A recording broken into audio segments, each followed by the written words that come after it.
अभी हम लोग पढ़ेंगे फोटो इलेक्ट्रिक करंट के बारे में। ये फोटो इलेक्ट्रिक करंट होता क्या है। अभी जैसे कि फोटो इलेक्ट्रिक इफेक्ट में जब फोटोन हिट करेगा तो वहां से जो इलेक्ट्रॉन बाहर निकलेगा उस इलेक्ट्रॉन को हम लोग क्या बोलेंगे, फोटो इलेक्ट्रॉन बोलेंगे, है ना। तो अगर सर्किट में उस फोटो इलेक्ट्रॉन की वजह से करंट फ्लो कर रहा है, यानी करंट फ्लो क्या है, that is the flow of charge. तो अगर सर्किट में उस फोटो इलेक्ट्रॉन की वजह से करंट फ्लो हो रहा है तो उसको हम लोग क्या बोलेंगे, फोटो इलेक्ट्रिक करंट बोलेंगे। जैसे कि छोटा सा एग्जाम्पल करके देखते हैं। मान लो कि हमने इस तरीके से एक सेटअप कर दिया, ठीक है। ये मान लीजिए कि अपने पास ये एक मेटेलिक प्लेट है, ये दूसरा मेटेलिक प्लेट है, और ये दोनों मेटेलिक प्लेट को इस तरीके से वायर से आपस में कनेक्ट कर दिया। और सपोज करो कि इसमें हम एक ऐसा अमीटर जोड़ देते हैं। अभी ऐसे अमीटर जोड़ देंगे तो क्या पता चलेगा, अगर यहाँ पे अमीटर में डिफ्लेक्शन शो कर रहा है तो इसका मतलब कि इस सर्किट में करंट है। तो अभी तो ऐसे अगर हम लोग कनेक्शन करके छोड़ देंगे तो अमीटर में कोई रीडिंग नहीं दिखाएगा, कोई करंट नहीं होगा, ठीक है। अब सपोज करो कि इधर से फोटोन्स आया, मान लो कि इधर से फोटोन्स आया और वो ऐसे इस मेटेलिक प्लेट को हिट किया। तो जब फोटोन आएगा और इसको हिट करेगा तो इसमें से इलेक्ट्रॉन्स बाहर निकलेंगे, है ना। मान लो कि ऐसे इलेक्ट्रॉन्स इजेक्ट हो गया। फोटोन का जब एनर्जी इसके वर्क फंक्शन से ज्यादा रहेगा तो इलेक्ट्रॉन इजेक्ट हो गया। तो जब इलेक्ट्रॉन इजेक्ट हो जाएगा तो क्या होगा, ये इलेक्ट्रॉन यहाँ से निकलने वाला इलेक्ट्रॉन हो सके यहाँ पे पहुंच जाए, क्योंकि यहाँ से जो इलेक्ट्रॉन बाहर निकलेगा उनके पास कुछ काइनेटिक एनर्जी भी हो सकता है। कितना काइनेटिक एनर्जी हो सकता है, जीरो से लेकर के कहाँ तक, जीरो से लेकर के energy of photon minus work first, यानी कि मैक्सिमम जो एनर्जी डिफरेंस है वहां तक हो सकता है मैक्सिमम काइनेटिक एनर्जी, यानी कि इलेक्ट्रॉन पहुंच जाएगा। तो जब इलेक्ट्रॉन पहुंच जाएगा यहाँ पे तो फिर क्या होगा, ये सर्किट में ऐसे फ्लो कर जाएगा, है कि नहीं। तो जब सर्किट में ऐसे फ्लो कर जाएगा तो जो करंट आएगा उसी करंट को हम लोग क्या बोलेंगे, फोटो इलेक्ट्रिक करंट बोलेंगे, ठीक। तो फोटो इलेक्ट्रिक करंट मतलब कि current which is due to photo electron, है ना, यानी कि electric current due to photo electron, उसी को फोटो इलेक्ट्रिक करंट कहा जाएगा। तो फोटो इलेक्ट्रिक करंट में आगे पढ़ने से पहले कुछ एक दो पॉइंट इलेक्ट्रोस्टैटिक्स के हैं, उसको जरा डिस्कस कर लेते हैं। अभी जैसे कि आप लोगों ने इलेक्ट्रोस्टैटिक्स में पढ़ा होगा कि अगर कुछ चार्ज को v पोटेंशियल से एक्सेलरेट किया जाए, कहने का मतलब सपोज करो कि हमारे पास ये दो पोजीशन है a और b, ठीक है। और सपोज करो कि इन दोनों के बीच में जो पोटेंशियल डिफरेंस है, इन दोनों के बीच में जो पोटेंशियल डिफरेंस है वो v का है, यानी कि VAB सपोज करो कि दैट इज v, है ना। मान लो इलेक्ट्रोस्टैटिक पोटेंशियल डिफरेंस दोनों के बीच में v का है। सपोज करो कि इस तरीके से इलेक्ट्रिक फील्ड है, मान लो हम इलेक्ट्रिक फील्ड इधर ले लेते हैं, a से b की तरफ इलेक्ट्रिक फील्ड हमने ले लिया। अब जिधर a से b हमने इलेक्ट्रिक फील्ड लिया तो इलेक्ट्रिक फील्ड का डायरेक्शन क्या होता है, higher potential to lower potential, यानी कि हायर पोटेंशियल पे और ये लोअर पोटेंशियल पे है, उसी डायरेक्शन में इलेक्ट्रिक फील्ड होता है, हायर पोटेंशियल से लोअर पोटेंशियल की तरफ इलेक्ट्रिक फील्ड। तो मान लो कि इन दोनों पॉइंट के बीच में पोटेंशियल डिफरेंस जो है वो v का है। तो अगर इफ any charge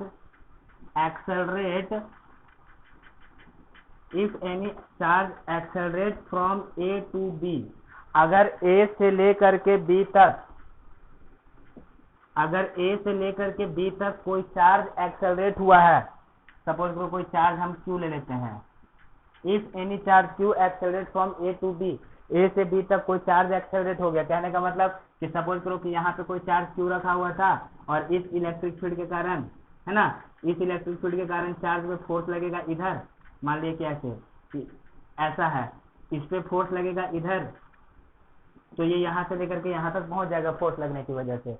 तो जब इस पे फोर्स लगा तो इस पे वर्क हुआ इलेक्ट्रिक फील्ड की वजह से, और वर्क हुआ तो क्या होगा, उसका एनर्जी में चेंज होगा, है ना। तो वही कहता है कि अगर कोई चार्ज v पोटेंशियल से एक्सेलरेट होता है, यानी कि यानी charge accelerate from a to b, यानी कि v पोटेंशियल से एक्सेलरेट हुआ, देन गेन कितना हो जाएगा, एनर्जी गेन बाय कितना हो जाएगा, एनर्जी गेन्ड बाय चार्ज, ये कितना हो जाता है, that is q into v, अगर किसी चार्ज को हम एक्सेलरेट करा दे एक पॉइंट से दूसरे पॉइंट तक, और दोनों पॉइंट के बीच में potential difference, electrostatic potential difference v का है, तो उस चार्ज के पास कितना एनर्जी एक्स्ट्रा हो जाएगा? एक्स्ट्रा एनर्जी हो जाएगा q इंटू वी, क्यू उसका चार्ज, v पोटेंशियल। और ये जो एनर्जी गेन करेगा ये किस फॉर्म में रहेगा?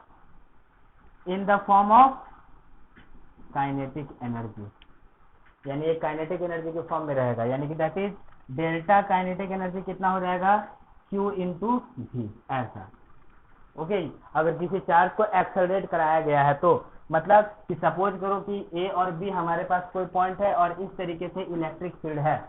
मान लो कि इस इलेक्ट्रिक फील्ड में कोई प्लस चार्ज आ गया, तो प्लस चार्ज आ गया तो क्या होगा? ये इलेक्ट्रिक फील्ड इस प्लस चार्ज से आगे की तरफ फोर्स लगाएगा, है ना? आगे की तरफ फोर्स लगाएगा, तो ये आगे की तरफ फोर्स लगाएगा तो ये यहाँ तक जाएगा। तो जब ये फोर्स जिधर जा रहा है फोर्स भी उधर ही लग रहा है, तो इसका मतलब ये चार्ज एक्सेलरेट हुआ ना। तो ये कितने से एक्सेलरेट हुआ? v पोटेंशियल से एक्सेलरेट, यहाँ से यहाँ तक गया, और इन दोनों के बीच में कितना पोटेंशियल डिफरेंस है? v का। तो ये v पोटेंशियल से जब एक्सेलरेट हुआ तो इसका कितना एक्स्ट्रा एनर्जी गेन कर लेगा? इलेक्ट्रिक फील्ड की वजह से जो वर्क हुआ वो पॉजिटिव वर्क हुआ, जिधर फोर्स है उधर ही डिस्प्लेसमेंट है, पॉजिटिव वर्क हो रहा है। तो जब पॉजिटिव वर्क हो रहा है तो ये एनर्जी गेन करेगा, कितना एनर्जी गेन करेगा? क्यू भी। किस फॉर्म में गेन करेगा? इन the form of kinetic energy. आप लोगों ने वर्क एनर्जी थ्योरम में पढ़ा भी था, है ना? Change in kinetic energy work done के बराबर आता है, तो वहां से भी हम लोग ऐसे लिख सकते हैं। ठीक, अब इसी में हम लोग ऐसा उल्टा केस लेते हैं कि अगर इसी पॉइंट में आगे देखते हैं कि अगर कोई चार्ज v पोटेंशियल से रिटार्डेशन हो जाए, यानी कि उसमें सपोज कीजिए कि ये हमारे पास कोई पॉइंट ए और ये कोई पॉइंट बी, है ना? मान लो सपोज करो कि इलेक्ट्रिक फील्ड इधर है, चलेगा, और वी ए बी सपोज करो कि हम ले लेते हैं, वी ए बी मतलब कि potential difference between A and B suppose करो कि वी ले लिया जाए। अब मान लो कि अगर कोई चार्ज रिटार्डेशन हुआ, मतलब कि if any charge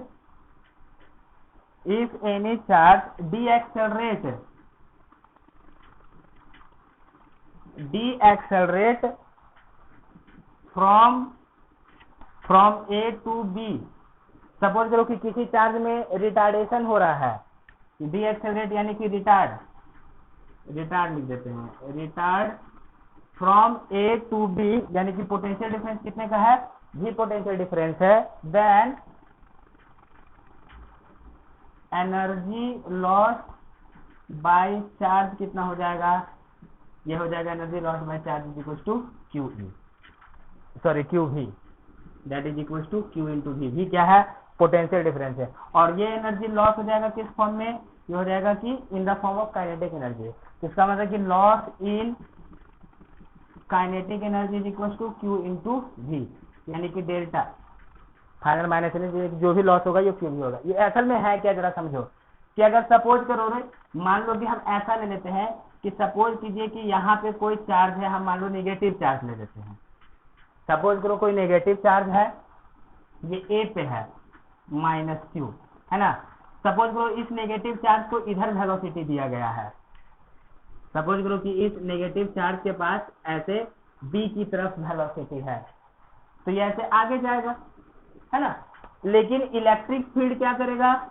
electric field negative charge से पीछे फोर्स लगाएगा। पॉजिटिव चार्ज में जिधर इलेक्ट्रिक फील्ड रहता है उधर फोर्स लगता है, और नेगेटिव चार्ज में क्या होता है? अपोजिट डायरेक्शन में फोर्स लगता है। तो नेगेटिव चार्ज करेगा, इस पे पीछे फोर्स लगाएगा। तो जब इस पे पीछे फोर्स लगेगा, देखिए तो बॉडी का वेलोसिटी है आगे और फोर्स लग रहा है पीछे, तो इसमें क्या होगा? रिटार्डेशन होगा, है कि नहीं? सपोज करो कोई चीज आगे जा रहा है, हम उसको पीछे खींच रहे हैं, तो रिटार्डेशन होगा। तो रिटार्डेशन होने की वजह से मान लो कि इस पे रिटार्डेशन हो रहा है और ये यहाँ से लेकर के यहाँ तक पहुंच गया, मान लो रिटार्डेशन में ही ये यहाँ से यहाँ तक पहुंच गया, मतलब कि देखिए फोर्स अपोजिट डायरेक्शन में है, डिस्प्लेसमेंट अपोजिट डायरेक्शन है। तो इसमें क्या हुआ कि ए से बी तक ये पहुंच गया है, किसमें? रिटार्डेशन में।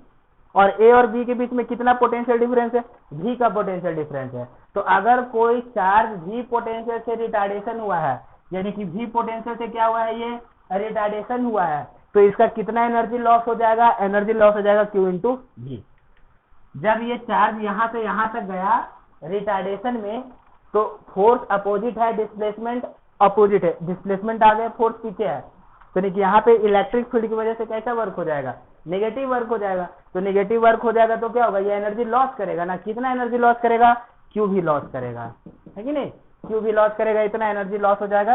तो ये जो एनर्जी लॉस है ये किस फॉर्म में लॉस हो जाएगा, ये काइनेटिक एनर्जी में लॉस हो जाएगा, मतलब कि यहाँ पे आने के बाद इसका काइनेटिक एनर्जी घट जाएगा और यहाँ पे काइनेटिक एनर्जी ज्यादा है।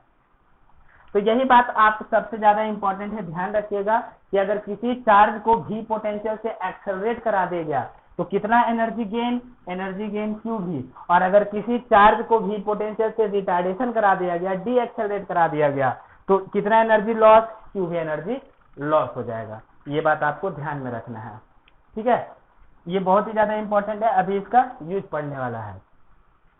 तो इसका कहां पे यूज है, जरा हम लोग इस चीज को समझ लेते हैं कि सपोज करो कि हमारे पास ये फोटो इलेक्ट्रिक करंट था, कि मान लीजिए हमने एक ऐसा सेटअप बना लिया, सपोज करो कि हमारे पास ऐसा सेटअप है, ठीक है, और अभी ये टारगेट है, इस पे मान लो फोटोन आ रहा है, इस पे फोटोन आएगा, फोटोन इसको हिट करेगा, तो जब फोटोन इसको हिट करेगा तो इससे क्या होगा, इलेक्ट्रॉन बाहर निकलेगा। मान लीजिए फोटोन का एनर्जी है Hf और वर्क फंक्शन है फाई, है ना, तो इससे जो इलेक्ट्रॉन्स बाहर निकलेंगे उनके पास कितना काइनेटिक एनर्जी होगा, उनके पास काइनेटिक एनर्जी हो सकता है, यानी कि मैक्सिमम काइनेटिक एनर्जी कितना आएगा, यानी ऐसे लिख लेते हैं, यानी कि 0 is smaller than kinetic energy smaller than कितना, Hf माइनस फाइव, यानी कि जो भी इलेक्ट्रॉन बाहर निकलेगा उनके पास 0 से लेकर के इतना तक काइनेटिक एनर्जी हो सकता है, यानी कि दैट इज काइनेटिक एनर्जी जो मैक्सिमम आएगा ये कितना आ जाएगा, that is equal to Hf minus five.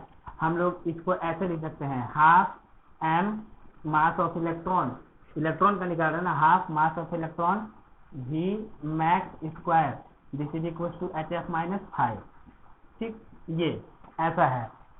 अब जरा देखो कि इधर से जो इलेक्ट्रॉन निकला, जो इलेक्ट्रॉन निकलेगा उसका काइनेटिक एनर्जी क्या होगा, काइनेटिक एनर्जी 0 से लेकर के मैक्सिमम तक कुछ भी हो सकता है, ठीक।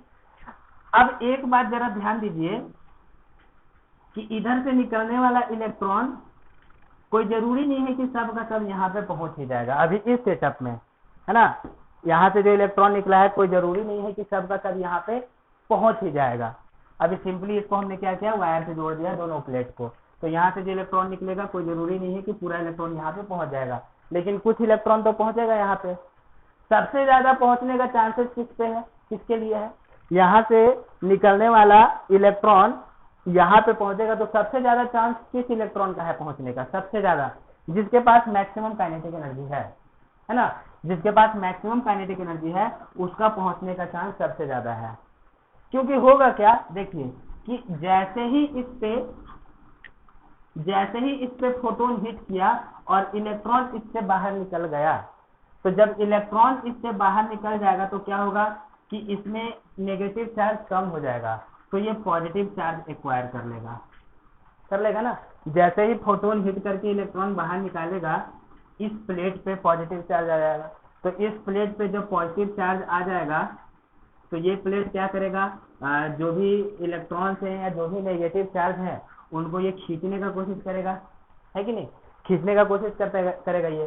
तो ऐसा भी सिचुएशन हो सकता है कि कोई इलेक्ट्रॉन बाहर निकला जिसका काइनेटिक एनर्जी बहुत कम है, नेग्लिजिबल है, तो वो जस्ट निकल करके बाहर में आएगा और बाहर में आते के साथ फिर ये पॉजिटिव चार्ज क्या करेगा, फिर वापस इसको ऐसे खींच ले अपने पास, ये भी एक पॉसिबिलिटी है ना। तो कोई जरूरी नहीं है कि यहाँ से जितने इलेक्ट्रॉन्स निकलेंगे वो सब यहाँ पे पहुंच ही जाए, हो सके कुछ फ्रैक्शन ही यहाँ तक पहुंचे, बाकी ना पहुंच पाए, ये भी एक पॉसिबिलिटी है। और पहुंचने में भी अगर सबसे ज्यादा चांसेस है तो किसका पहुंचने का चांसेस है, जो मैक्सिमम काइनेटिक एनर्जी वाला इलेक्ट्रॉन है उसका पहुंचने का चांस सबसे ज्यादा है। तो अब जैसे देखिए कि यहाँ पे इलेक्ट्रॉन ऐसे बाहर निकल रहे हैं, किसी का काइनेटिक एनर्जी कम भी हो सकता है, किसी का काइनेटिक एनर्जी ज्यादा भी हो सकता है ना। तो यहाँ से इलेक्ट्रॉन निकल करके यहाँ तक पहुंच जाएगा, यानी कि यहाँ से इलेक्ट्रॉन निकल करके यहाँ तक पहुंच जाएगा। तो अगर हम लोग चाहते हैं और जब यहाँ से लेकर के यहाँ तक इसमें पहुंच जाएगा तो इसमें करंट फ्लो करेगा और एमीटर क्या करेगा, डिफ्लेक्शन फ्लो करेगा। तो अब जैसे कि सपोज कीजिए कि अगर हम चाहते हैं कि इधर से निकलने वाला कोई भी इलेक्ट्रॉन इधर ना पहुंच पाए। अब देखिए ये जो जब इसको फोटोन हिट करेगा तो इसमें पॉजिटिव चार्ज आएगा, तो ये जो पॉजिटिव चार्ज की वजह से इलेक्ट्रिक फील्ड आएगा, ये ज्यादा स्ट्रांग नहीं रहता है इलेक्ट्रिक फील्ड, ये वीक इलेक्ट्रिक फील्ड रहेगा, है कि नहीं। तो ये हो सके कि बिल्कुल पास वाले इलेक्ट्रॉन्स को ऐसे खींच ले, लेकिन जो मैक्सिमम काइनेटिक एनर्जी से निकल रहा है तो वो बहुत तेजी से बाहर निकलेगा, उसको ये नहीं खींच पाएगा, नहीं खींच सकता है। बिल्कुल पास में जो रहेगा उसको वापस अपने में खींच ले, क्यों, इलेक्ट्रोस्टैटिक फोर्स लगा करके, क्योंकि प्लेट में पॉजिटिव है और इलेक्ट्रॉन पे नेगेटिव है। ठीक, तो अब जैसे कि मैं क्या कह रहा था कि जो सबसे ज्यादा चांसेस है पहुंचने का वो किसका है, मैक्सिमम एनर्जी वाला इलेक्ट्रॉन।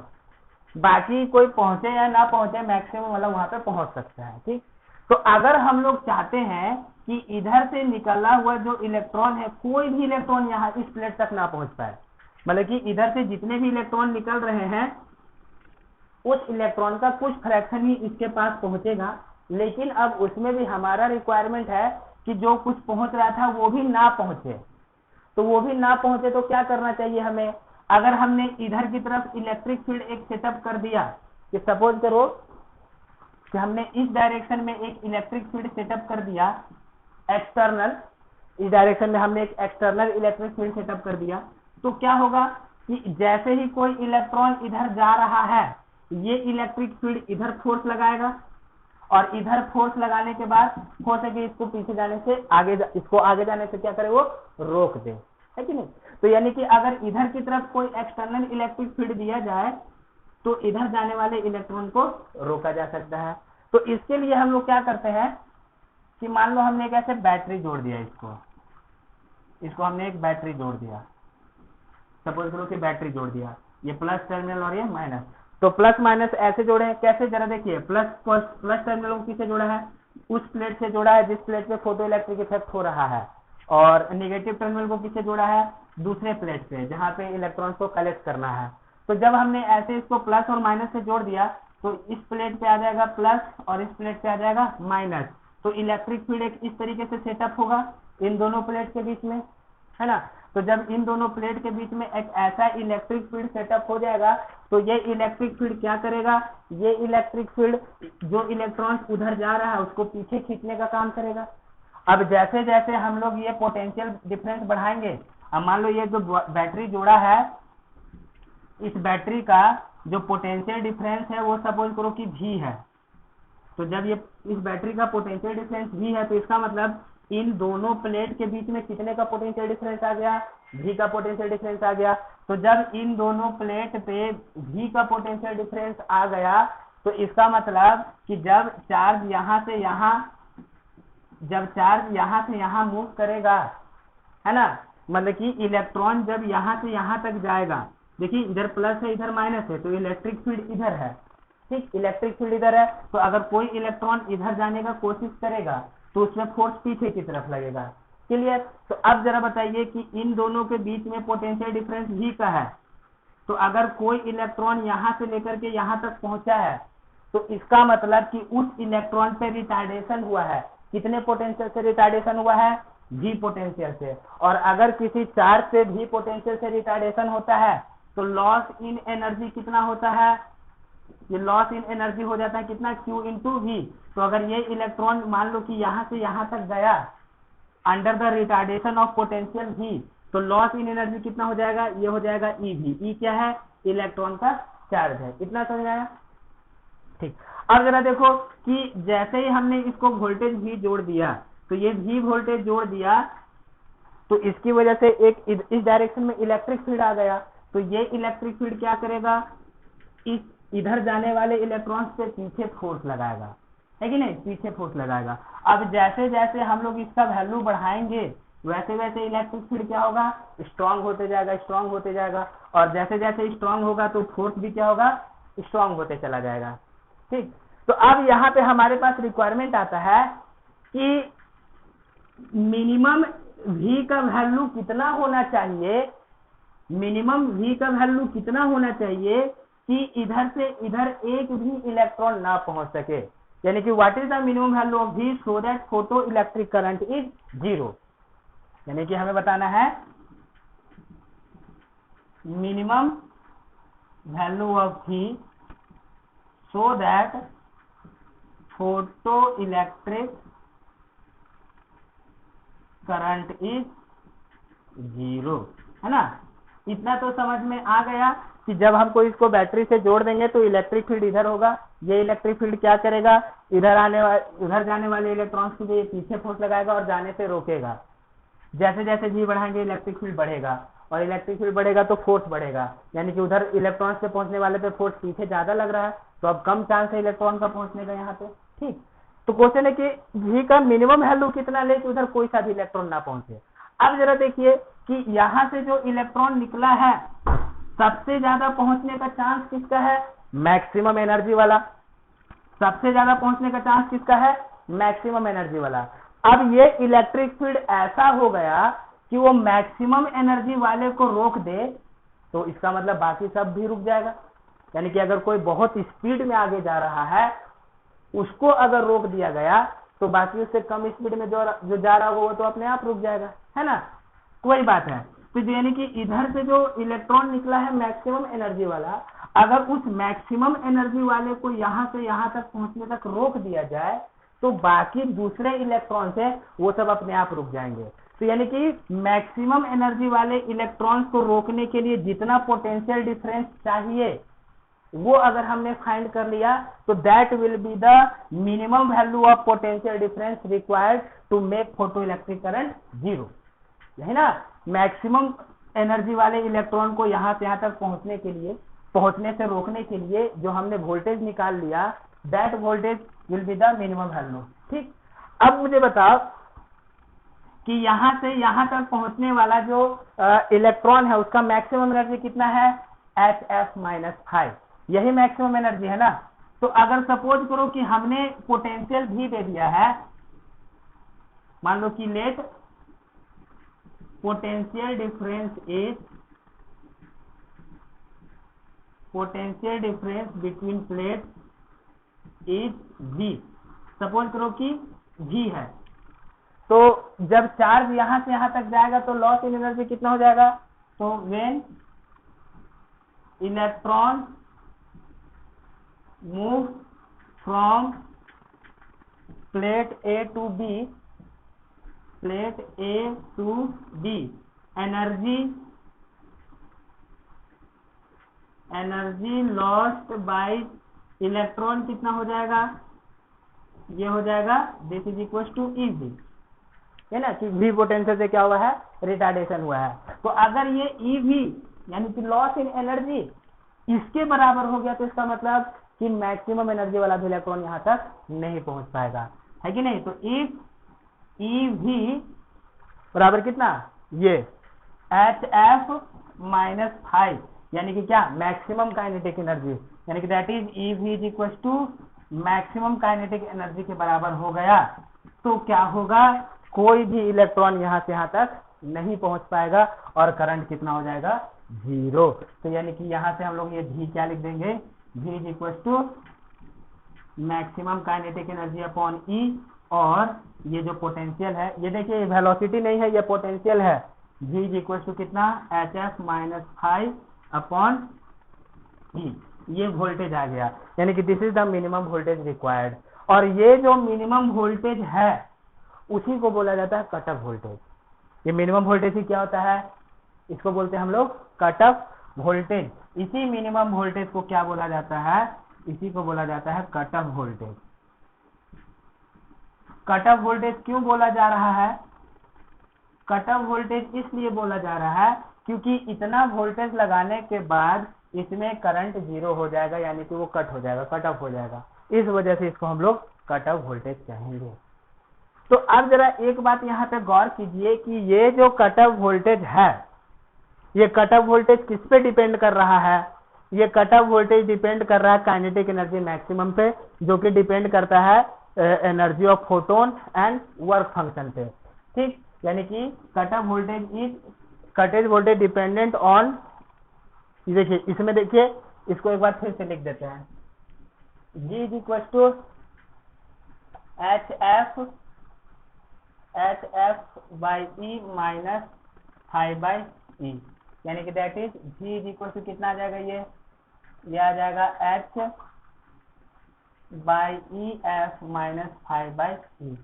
तो इसमें आप जरा गौर करो कि अगर सपोज करो कि हमारे पास सेम मेटेलिक बॉडी है, मेटेलिक बॉडी में चेंज नहीं कर रहे हैं, है ना, मेटेलिक बॉडी में कोई चेंज नहीं हो रहा है, सेम मेटेलिक बॉडी ही लिया हुआ है। तो अब सेम मेटेलिक बॉडी लिया हुआ है तो फाई कांस्टेंट हो जाएगा, क्योंकि एक ही बॉडी है तो फाई तो मेटल पे डिपेंड करता है ना, मेटल चेंज नहीं कर रहे हैं तो फाई कांस्टेंट है। तो यहाँ पे जो ये जो कट ऑफ वोल्टेज है वो किसके प्रोपोर्शनल आ गया, फ्रीक्वेंसी, यानी कि लीनियर प्रोपोर्शन आ गया, यानी कि फ्रीक्वेंसी बढ़ाएंगे और तो कट ऑफ वोल्टेज भी क्या होगा, बढ़ाना पड़ेगा, और अगर फ्रीक्वेंसी घटाएंगे तो कट ऑफ फ्रीक्वेंसी क्या होगा, ऐसा घटाना पड़ेगा। ठीक है, तो ये हमारे पास एक रिलेशन है, this is the relation between cut off frequency and cut off voltage and frequency of photon. लेकिन ये कट ऑफ का जरूरत कब पड़ेगा, कट ऑफ का जरूरत तो हमें तब पड़ेगा जब जो फोटोन का एनर्जी है वो वर्क फंक्शन से ज्यादा है कि नहीं। अगर ये वर्क फंक्शन से ज्यादा नहीं रहेगा, सॉरी, अगर फोटोन का एनर्जी वर्क फंक्शन से ज्यादा नहीं है तो क्या होगा, इलेक्ट्रॉन ही नहीं निकलेगा, और जब इलेक्ट्रॉन ही नहीं निकलेगा तो अब उसको रोकने का कोई मतलब ही नहीं बनता है। ठीक, तो ये एक रिलेशन आ गया, V is equal to HEF minus five by E. तो अब यहाँ से आपको एक ग्राफ ड्रॉ करने के लिए आ सकता है कि भैया draw the graph between cut off voltage and frequency. तो कट ऑफ वोल्टेज और फ्रीक्वेंसी के बीच का ग्राफ ड्रॉ कीजिए। तो कैसा ग्राफ बनेगा बताए तो जरा, कट ऑफ वोल्टेज और फ्रीक्वेंसी का कैसा ग्राफ बनेगा, स्ट्रेट लाइन बनेगा ना। सपोज करो कि हम इसको y ले लेते हैं, तो ये y, मान लो हम इसको y ले लेते हैं, है कि नहीं, इसको m ले लेते हैं, फ्रीक्वेंसी को y is equal to mx minus C, इस टाइप में ग्राफ बनेगा। तो अगर इसका ग्राफ बना दिया जाए तो देख लेते हैं। ठीक है, इसको हमने y लिया, y is equal to mx minus C. लेकिन एक बात जरा गौर कीजिएगा, यहाँ पे एक बात ऐसा गौर करने वाला है कि जब भी हम लोग ऐसे ग्राफ ड्रॉ करते हैं ना, तो जब बैटरी इस तरीके से लगाते हैं तो इसको हम लोग ऐसे प्लस में लेते हैं, यानी कि देखिए यहाँ पे ये जो वोल्टेज आ रहा है इसको हम लोग को माइनस में लेना पड़ेगा, और जब इस तरीके से जोड़ेंगे तो माइनस में, और इस तरीके से जोड़ेंगे तो प्लस में। तो उस हिसाब से देखा जाए तो ये y is equal to mx plus C हमारे पास एक ऐसा रिलेशन आएगा। अगर हम लोग इसको निगेटिव में लेकर के चलेंगे तो minus y is equal to mx plus C के हिसाब से, mx माइनस सी के हिसाब से, अगर प्लस में लेकर के चलेंगे तो y is equal to mx plus C के हिसाब से निकाला जाए। तो कट ऑफ वोल्टेज का हम लोग ग्राफ निकाल लेते हैं। निकालिए graph y is equal to mx minus C. तो कितना ग्राफ, ये स्ट्रेट लाइन ड्रॉ करना है, तो स्ट्रेट लाइन ड्रॉ करेंगे तो कितना आ जाएगा, ऐसा कुछ आएगा ना, कुछ इस टाइप में। जब x is equal to zero, x is equal to zero तो y कितना हो जाएगा, ये y is equal to minus C, यानी कुछ ऐसा स्ट्रेट लाइन आएगा। ठीक, हम ऐसा करते हैं कि इसको भी ले लेते हैं,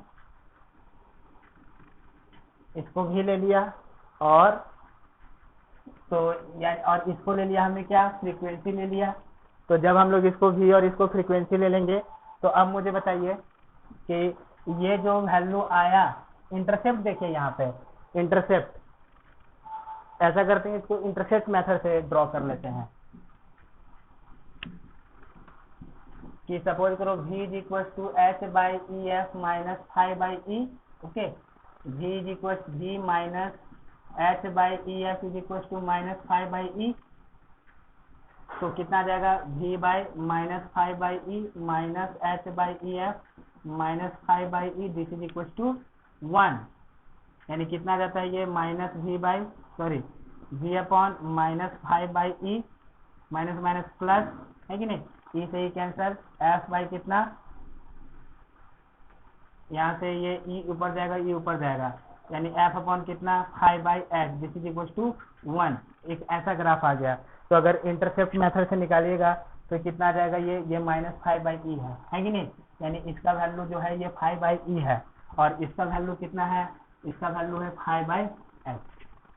ओके, और अगर स्लोप की बात करें तो ये कितना स्लोप बन रहा है, ये स्लोप बन रहा है थीटा, ये this is equal to tan theta कितना आ जाएगा, this is equal to h/e, ये स्लोप बन जाएगा। और ये कब तक वैलिड है? और ऐसा तो नहीं है कि हम ये ग्राफ कहीं तक भी खींच सकते हैं, ये ग्राफ कहाँ तक खींचा जाएगा, ये ग्राफ कब पॉसिबल है, जब तक क्या होना चाहिए, जब काइनेटिक एनर्जी यानी कि HF minus phi greater than 0, जब HF minus phi greater than 0 है, यही ना, जब जो क्या कहते हैं, ये फोटोन का एनर्जी वर्क फंक्शन से ज्यादा है, तभी ना हम लोग को कट ऑफ वोल्टेज का जरूरत पड़ेगा। यानी कि जब ये कंडीशन सेटिस्फाई कर रहा है तभी ये ग्राफ एग्जिस्ट करेगा, यानी कि that is HF greater than phi, यानी कि F greater than equal to कितना, फाई/h। ओके, यानी कि ये वैल्यू है। जब तक फ्रीक्वेंसी फाई/h से बड़ा है ना, जब फ्रीक्वेंसी फाई/h से बड़ा है तो ही ये ग्राफ एग्जिस्ट करेगा। तो यानी कि तो ही ये ग्राफ एग्जिस्ट करेगा मतलब कि फाई/h से बड़ा होगा, इसका मतलब कि इसके पीछे ये ग्राफ एग्जिस्ट नहीं करेगा, जो भी ग्राफ होगा यहीं से एग्जिस्ट करेगा, इसके पीछे ग्राफ ही नहीं होगा। लेकिन ये कब आएगा, कट ऑफ वोल्टेज कब आएगा, जब फोटोन का एनर्जी वर्क फंक्शन की एनर्जी से ज्यादा आ जाएगा तो कट ऑफ वोल्टेज आएगा, है कि नहीं। यानी कि जब ये लाइन या जो भी ग्राफ ड्रॉ करेंगे, ये ग्राफ कब एग्जिस्ट करेगा, जब ये कंडीशन सेटिस्फाई करेगा तो। और ये कंडीशन कब सेटिस्फाई हो रहा है, फ्रीक्वेंसी ग्रेटर देन फाई/h ना, तो ये फाई/h तो यहाँ पे आया था, यानी कि इसके आगे ही ये लाइन बनेगा, पीछे में लाइन नहीं बनेगा। लेकिन अगर इसको पीछे ऐसे एक्सटेंड कराया गया तो ये इंटरसेप्ट कितने का होगा, फाई/e का, और ये फाई/h का, और tan थीटा h/e आएगा। ऐसा क्वेश्चन आता है ग्राफ से, ठीक है। तो ये हमारे पास हो गया कट ऑफ वोल्टेज। अभी इसका आगे देखते हैं हम लोग।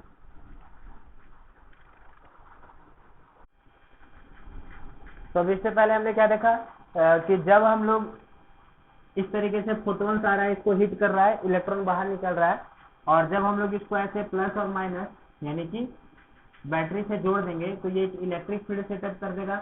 और ये इलेक्ट्रिक फील्ड क्या करेगा कि जो भी इलेक्ट्रॉन्स इधर जा रहा है उस पे अपोजिट डायरेक्शन में फोर्स लगाएगा, है ना, इधर की तरफ फोर्स लगाएगा और रोकेगा।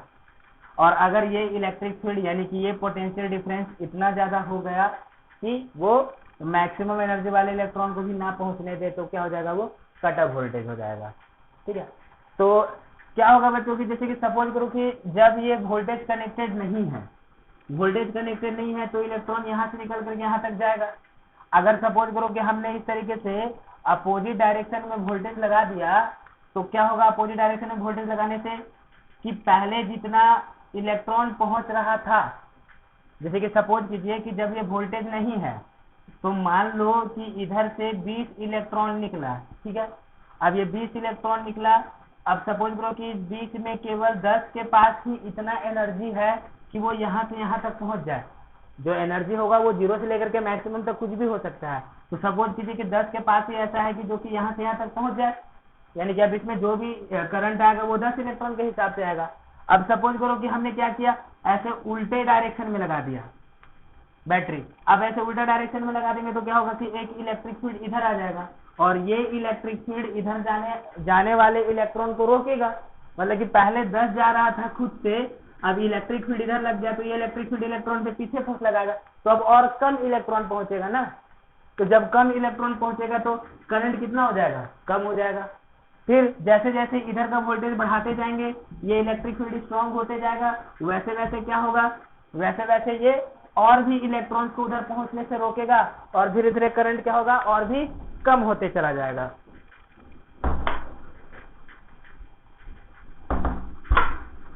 तो अब जरा देखिए, ये तो हमने इस डायरेक्शन में, और जब ये वोल्टेज कट ऑफ वोल्टेज पे पहुंच जाएगा तो क्या होगा, जब कट ऑफ वोल्टेज पे पहुंच जाएगा तो यहाँ पे कोई भी इलेक्ट्रॉन नहीं पहुंचेगा और करंट कितना हो जाएगा, 0। तो इसका मतलब कि जब इधर इस डायरेक्शन में हम लोग कनेक्शन बढ़ाएंगे, बैटरी का वोल्टेज बढ़ाएंगे तो धीरे धीरे करंट क्या होगा, घटेगा, और कट ऑफ वोल्टेज पे करंट कितना हो जाएगा, टोटल सर्किट में 0 हो जाएगा। कैसे पता चलेगा, वो अमीटर लगाया है ना, तो ये अमीटर का रीडिंग बताएगा ना कि ज्यादा करंट है कि कम करंट है, ठीक। अमीटर में डिफ्लेक्शन आएगा। लेकिन जनरली होता है क्या है कि इस तरीके से जो फोटो इलेक्ट्रिक करंट होता है ये बहुत स्मॉल होता है, माइक्रो एम्पियर में होता है ये, है ना। तो माइक्रो एम्पियर में ये करंट आता है, तो उसके लिए आपको जो जनरल मीटर हम लोगों के पास लेबोरेटरी में वो नहीं चलेगा, ऐसा मीटर लगाना पड़ेगा जो माइक्रो एम्पियर्स में भी रीड कर सके, तो जाकर के ये चीज ऑब्जर्व किया जा सकता है। नॉर्मल मीटर नहीं कर सकता, क्योंकि इलेक्ट्रॉन्स निकलेगा, इधर पहुंचेगा, बहुत इतना भी नहीं ज्यादा इलेक्ट्रॉन्स निकलता है कि इसमें हाई करंट हो जाए, माइक्रो एम्पियर्स में करंट होगा। ठीक है। अब जैसे कि क्या करते हैं कि मान लो कि हम बैटरी को इधर से इधर जोड़ दिए। अब जब बैटरी हम इसको इधर से इधर जोड़ देंगे तो क्या होगा, इलेक्ट्रिक ये हो जाएगा प्लस वोल्टेज पे और ये माइनस, है ना, यानी कि ये प्लस ये माइनस, तो ये यानी ये प्लस और ये माइनस, तो इलेक्ट्रिक फील्ड इस तरीके से सेटअप हो जाएगा इस गैप में। और जब इलेक्ट्रिक फील्ड इस तरीके से गैप में सेटअप हो जाएगा तो क्या करेगा, ये इलेक्ट्रिक फील्ड इलेक्ट्रॉन्स पे इधर ही फोर्स लगाएगा, यानी कि एक तो एनर्जी होने के बाद इलेक्ट्रॉन खुद से भी उधर जा सकता था, और इलेक्ट्रिक फील्ड इधर लग गया तो फोर्स भी इधर लग रहा है, तो एक तरीके से क्या होगा कि ये इलेक्ट्रिक फील्ड अब यहाँ से इलेक्ट्रॉन को यहाँ तक पहुंचने में सपोर्ट प्रोवाइड करेगा।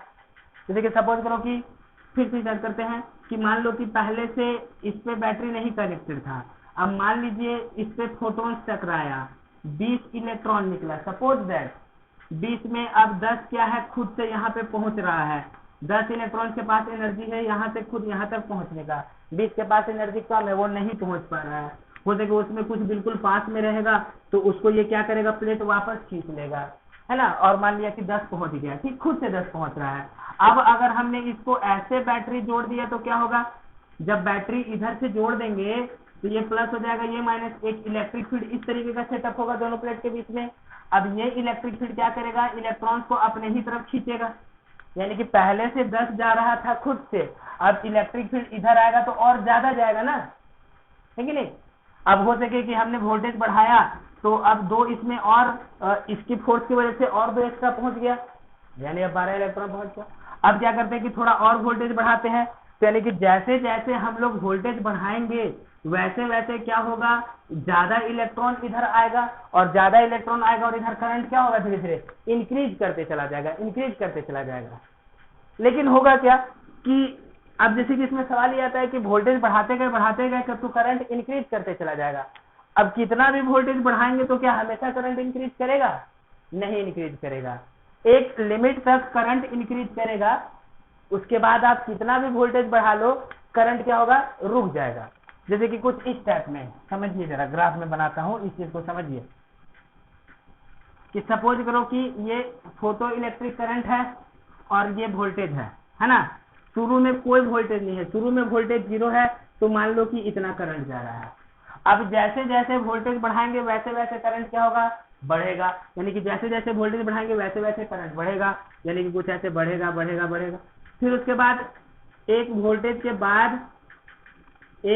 के बाद ये करंट बढ़ना रुक जाएगा, मतलब कि आप कितना भी वोल्टेज बढ़ा लो अब करंट मैक्सिमम तक आ गया है, अब उसके बाद करंट नहीं बढ़ेगा। क्यों नहीं बढ़ेगा, इसके पीछे का रीजन क्या है ये देख लेते हैं। अभी जैसे कि देखिए कि मान लो कि इसको फोटोन हिट किया है ना, सपोज करो कि इसको जब फोटोन हिट कर रहा है तो इसमें से मान लो कि 20 इलेक्ट्रॉन निकला है, 20 इलेक्ट्रॉन निकला। अब सपोज करो कि 10 खुद से पहुंच गया, बाकी 10 नहीं पहुंच पाया। अब हम लोग वोल्टेज बढ़ा रहे हैं तो धीरे धीरे इधर से इलेक्ट्रॉन इधर पहुंचेगा। अब सपोज कीजिए कि 20 का 20 इधर पहुंच गया, धीरे धीरे वोल्टेज बढ़ाते गए तो फोर्स का वैल्यू बढ़ते गया इलेक्ट्रॉन पे, और वो इधर से इधर इलेक्ट्रॉन बढ़ते गया। अब सपोज करो कि V इतना आया है कि इधर जितना भी इलेक्ट्रॉन बाहर निकला है उन सब को ये खींच करके इस प्लेट तक पहुंचा दिया, ठीक। अब उसके बाद तुम कितना भी वोल्टेज बढ़ाओ इधर इलेक्ट्रॉन है ही नहीं उतना ज्यादा, मैक्सिमम हमने एग्जांपल लिया था कि मैक्सिमम 20 इलेक्ट्रॉन था, तो 20 इलेक्ट्रॉन तो कुछ वोल्टेज तक पहुंच गया। अब तुम कितना भी वोल्टेज बढ़ाओ अब इलेक्ट्रॉन्स है ही नहीं एक्स्ट्रा कि वो करंट इंक्रीज कराएगा, है ना। तो इसका मतलब क्या हुआ कि एक पर्टिकुलर वोल्टेज के बाद जितना भी फोटो इलेक्ट्रॉन्स है वो सब इस प्लेट तक पहुंच गया है और करंट बन गया। उसके बाद तुम कितना भी वोल्टेज बढ़ाते जाओ करंट नहीं बढ़ेगा। क्यों नहीं करंट बढ़ेगा, क्योंकि अब इधर एक्स्ट्रा फोटो इलेक्ट्रॉन्स बचा ही नहीं है जो कि इधर आए और जिसकी वजह से करंट इंक्रीज हो, ठीक। तो इसका मतलब क्या पता चल रहा है कि जब हम लोग इस तरीके से बैटरी को जोड़ देंगे, यानी कि जिस पे हीट कर रहा है फोटोन उसको माइनस टर्मिनल से, और जिसको दूसरे प्लेट को पॉजिटिव टर्मिनल से, और धीरे धीरे इसका वोल्टेज बढ़ाएंगे तो क्या होगा, धीरे धीरे करंट बढ़ेगा, है ना, बढ़ेगा, और एक पर्टिकुलर वोल्टेज तक ही करंट बढ़ेगा। देन आफ्टर आप कितना भी वोल्टेज बढ़ाएंगे करंट क्या हो जाएगा, रुक जाएगा। ठीक, अब सपोज करो कि हम जब इस वोल्टेज को उल्टा लगाना शुरू कर देंगे तो क्या होगा, उल्टा लगाना शुरू करेंगे तो करंट क्या होगा, घटेगा, करंट डिक्रीज होगा। यानी कि देखिए, जब मान लो कि हम इस तरीके से जब लगा रहे हैं बैटरी, तो हम इसको ऐसे पॉजिटिव दिखा रहे हैं, और जब इस तरीके से बैटरी लगा रहे हैं तो निगेटिव वोल्टेज दिखाएंगे। ठीक, तो निगेटिव वोल्टेज दिखाएंगे, तो यानी कि जब वोल्टेज निगेटिव में होगा, यानी कि इस तरीके से, तो करंट क्या होगा, धीरे धीरे घटेगा। यानी कि जैसे जैसे हम लोग निगेटिव वोल्टेज लगाएंगे करंट क्या होगा, धीरे धीरे घटेगा। और फिर क्या होगा कि एक पर्टिकुलर वोल्टेज पे, है कि नहीं, एक पर्टिकुलर वोल्टेज पे क्या हो जाएगा, इधर टोटल करंट कितना हो जाएगा, 0 हो जाएगा, और वही वोल्टेज क्या होगा, कट ऑफ वोल्टेज होगा। तो ये कट ऑफ वोल्टेज कैसे पता चलेगा, ठीक है, जो मैक्सिमम एनर्जी वाला इलेक्ट्रॉन है उसको रोक दिया, ऐसा वोल्टेज जिसमें मैक्सिमम एनर्जी वाला भी रुक जाए तो वो क्या हो जाएगा, कट ऑफ वोल्टेज कहलाएगा।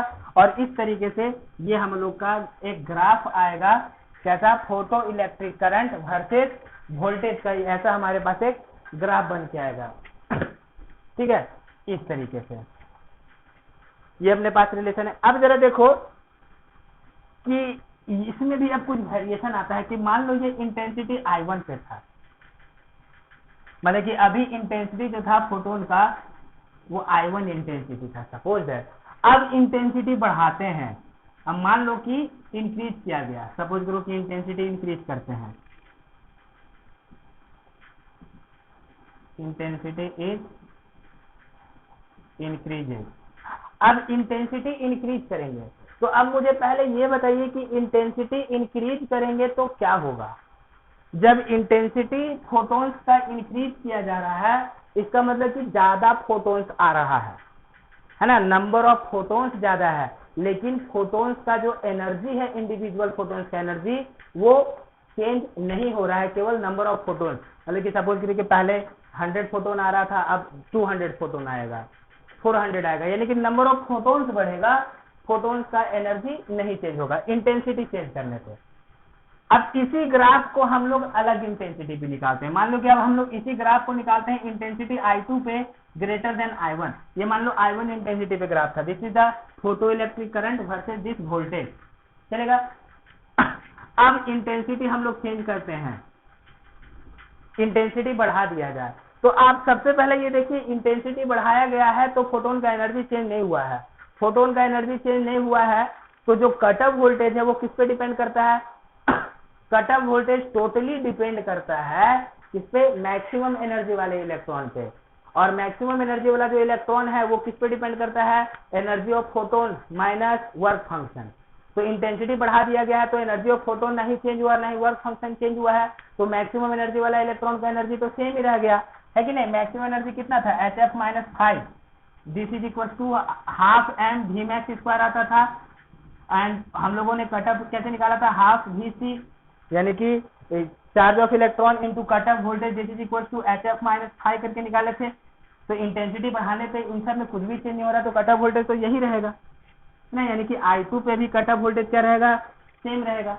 अब जरा देखिए, इंटेंसिटी बढ़ गया है, तो इंटेंसिटी बढ़ गया है यानी कि नंबर ऑफ फोटोन्स बढ़ गया है, तो नंबर ऑफ फोटोन्स बढ़ गया है, तो अब यहाँ से जो पहले हम लोग मान रहे थे कि 20 इलेक्ट्रॉन्स बाहर निकल रहा है, तो अब नंबर ऑफ फोटोन्स बढ़ जाने की वजह से ज्यादा इलेक्ट्रॉन ना बाहर निकलेगा, यानी कि अब क्या होगा, इसमें ज्यादा इलेक्ट्रॉन बाहर निकलेगा। मान लीजिए हम 40 ले लेते हैं, तो यानी कि ज्यादा इलेक्ट्रॉन बाहर निकलेगा, तो शुरू में ही करंट कितना होगा, ज्यादा। इंटेंसिटी I2 में शुरू में ही करंट कितना रहेगा, बिना बैटरी वगैरह जोड़े ज्यादा करंट रहेगा। अब उसके बाद जैसे जैसे हम लोग वोल्टेज बढ़ाएंगे इस डायरेक्शन में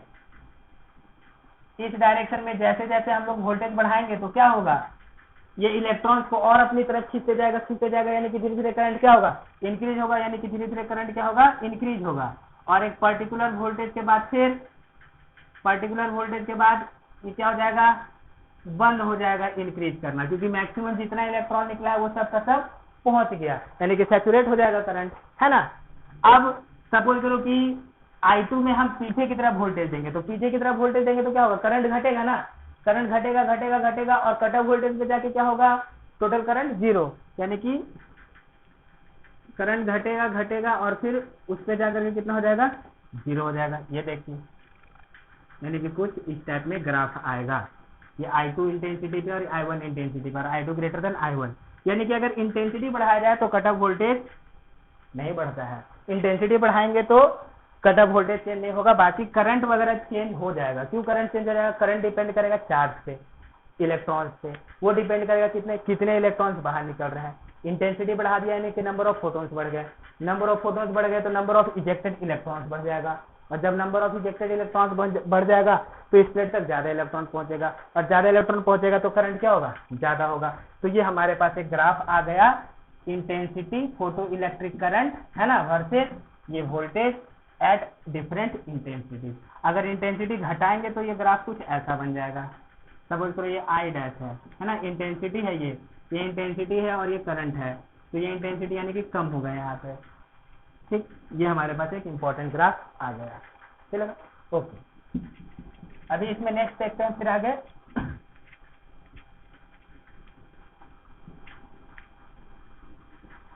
तो अभी जैसे कि सपोज कीजिए कि अब इसी में सिचुएशन आया ऐसा कि अलग अलग टाइप का इसमें ग्राफ पूछा जाता है, कि मान लीजिए फ्रीक्वेंसी काइनेटिक एनर्जी जो आ गया ½mv², maximum kinetic energy, this is equal HF - 5।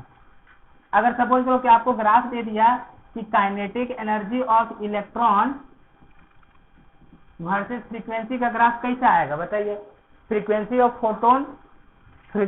Photon versus kinetic energy, कैसा ग्राफ निकलेगा, यानी कि इसी को हम लोग ½mv² = HF - 5, हम इसी को ले लेते हैं y, ये हो जाएगा mx - c, इस फॉर्म में आ गया ना, y = mx - c। तो कैसा ग्राफ आ जाएगा, y = mx - c, कुछ इस टाइप में, काइनेटिक एनर्जी वर्सेस, यानी कि कैसा, इसका ग्राफ ड्रॉ करेंगे तो कुछ ऐसा ग्राफ बनेगा ना, ठीक है ना, this is the kinetic energy versus, okay. तो लेकिन ये जो काइनेटिक एनर्जी आएगा, ये काइनेटिक एनर्जी कब आएगा, जब फोटोन का एनर्जी वर्क फंक्शन से ज्यादा रहेगा, तो है कि नहीं। तो फोटोन का एनर्जी जब, यानी ये स्ट्रेट लाइन आ रहा है ना यहाँ से, जरा देखिए, तो ये कब आएगा, जब फोटोन का एनर्जी ज्यादा रहेगा इससे, तो यानी कि दैट इज HF > 5। तो अगर हम यहाँ पे ये इक्वेशन देखें, है ना, अगर ये देखेंगे तो अगर जैसे कि इसको अगर ऐसे खींच दिया जाए ½ mv² HF - 5, हम इसको ले लेते हैं, सपोज करो कि y, this is equal to HF - 5, है ना, इसको HX, फ्रीक्वेंसी को x ले लेते हैं, -5, तो y - HX = -5, तो y by -5 minus HX by 5 is equals to 1, यानी कि y by -5, है ना, प्लस कितना आ जाएगा, x बाय कितना 5 by h, this is equal to 1, y कितना है, this is kinetic energy upon -5 plus x कितना है, फ्रीक्वेंसी ना, फ्रीक्वेंसी अपॉन कितना 5 by h, यानी कि ऐसा इक्वेशन आ रहा है, यानी कि काइनेटिक एनर्जी में -5 का इंटरसेप्ट और इसमें कितने का 5 by h का, इसको फ्रीक्वेंसी दिया तो 5 by h का, और ये थीटा कितना आ जाएगा यहाँ पे, tan theta is equal to बताए, ये h आ जाएगा, ठीक। अब जरा देखिए ये ग्राफ एग्जिस्ट कब करेगा, काइनेटिक एनर्जी कब आएगा, काइनेटिक एनर्जी तो तब आएगा जब HF ग्रेटर देन क्या होगा 5 होगा, वर्क फंक्शन से ज्यादा होगा, तो यानी कि F greater then 5 by h, यानी कि kinetic energy of electron versus जो फ्रीक्वेंसी का ग्राफ आएगा कब आएगा, जब फ्रीक्वेंसी इससे बड़ा होगा, तो मतलब कि इसके आगे इसके पीछे ग्राफ नहीं आएगा, लेकिन जब हम लोग इसको एक्सटेंड करेंगे तो कहाँ पे कट करेगा, 5 पे कट करेगा यहाँ पे। तो ये भी क्वेश्चन इस तरीके से पूछा जाता है, ठीक है, ओके। तो ये कुछ पॉइंट्स हैं, ये सब आप लोग एक बार देख लोगे, पढ़ लोगे, नेक्स्ट लेक्चर में मैं इससे रिलेटेड और जो ग्राफ है वो बताऊंगा और उसके न्यूमेरिकल क्वेश्चन कराऊंगा।